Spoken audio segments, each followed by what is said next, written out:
Isra dan Mi'raj, ya, Nabi Muhammad sallallahu alaihi wasallam diperjalankan oleh Allah Subhanahu wa taala. Ada dua pendapat. Apakah dengan fisik dan jiwanya ataukah ruhnya saja, ya, tanpa fisik? Mayoritas sahabat berpendapat bahwasanya Nabi Muhammad sallallahu alaihi wasallam diperjalankan oleh Allah di peristiwa Isra dan Mi'raj adalah jasad dan rohnya. Adapun Bunda Aisyah, beliau berpendapat bahwasanya Nabi Muhammad sallallahu alaihi wasallam hanya diperjalankan rohnya saja tanpa jasadnya. Nah, sehingga kalau kemudian terjadi perbedaan pendapat di kalangan para sahabat dan pembahasan tentang Isra Mi'raj ini, apakah pembahasan fikih atau akidah?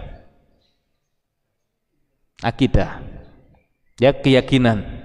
Namun tidak selalu pembahasan akidah itu berkaitan dengan usul, sesuatu yang pokok yang kemudian tidak boleh berbeda pendapat. Bahkan di masalah furu' akidah ternyata kita dapati para sahabat pun berbeda pendapat. Tapi yang rajih adalah Allah Subhanahu wa taala perjalankan Nabi Muhammad sallallahu alaihi wasallam di peristiwa Isra dan Mi'raj ini adalah dengan jasad dan rohnya. Ya, karena roh itu bisa terbang kemana-mana. Tapi yang menjadikan luar biasa itu kan kalau jasadnya juga, ya, ikut berpindah dari satu tempat ke tempat yang lain. Sama kayak kita misalkan hari ini fisiknya ada di sini saat ini, tapi rohnya nggak tahu, pikirannya nggak tahu. Mungkin ada yang mikir rumah, ada yang mikir pekerjaan, ada yang mikir habis ini mau kemana ya, atau habis ini sarapannya apa ya, kita nggak tahu. Nah, sehingga kalau kemudian sekedar rohnya yang diperjalankan, ya mungkin tidak akan menjadikan kegemparan di tengah masyarakat. Tapi ketika yang diperjalankan adalah fisik dan rohnya, dan nanti Nabi sampaikan, nah ini kan menjadikan kegaduhan yang luar biasa. Dan yang percaya dengan kejadian itu tanpa ada keraguan adalah sahabat mulia Abu Bakar. Ya, maka dengan itu beliau dijuluki sebagai As-Siddiq, seorang yang membenarkan setiap apa yang datang dari Nabi Muhammad sallallahu alaihi wasallam.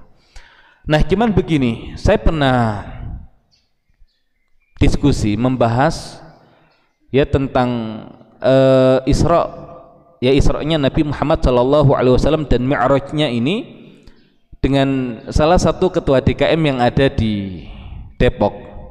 Ya, beliau seorang dosen, ya, dosen di UI kimia atau fisika, yang memang punya concern membahas tentang kemukjizatan Al-Quran dan Sunnah.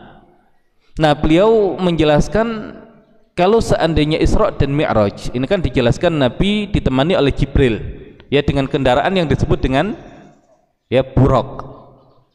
Ya, buraq itu satu akar kata dengan barq. Barq itu kilat.